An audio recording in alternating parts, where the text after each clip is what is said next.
Agung Yudhistira dan Diki Kurniawan, tersangka pencuri motor, ditangkap unit Reskrim Polsek Seberang Ulu 1 Palembang. Keduanya belakangan diketahui polisi merupakan penjahat kambuhan dalam kasus pencurian motor. Mereka kembali tertangkap setelah melakukan penipuan sepeda motor milik warga. Dalam pemeriksaannya, kedua tersangka terungkap cara melakukan perbuatannya dengan berpura-pura minta tolong pada korban untuk mengantarkan beras. Tersangka kemudian meminjam motor korban lalu diserahkan pada tersangka lain untuk menjual motor korban. Alhamdulillah, akhirnya terungkap perkara ini.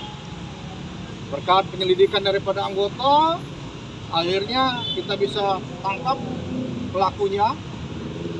Kemudian kita kembangkan, kita dapat juga ini turut serta dalam menjual daripada motor tersebut.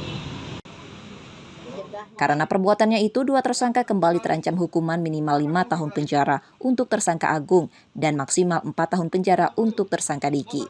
Yudi Kiswanto, Kompas TV, Palembang, Sumatera Selatan.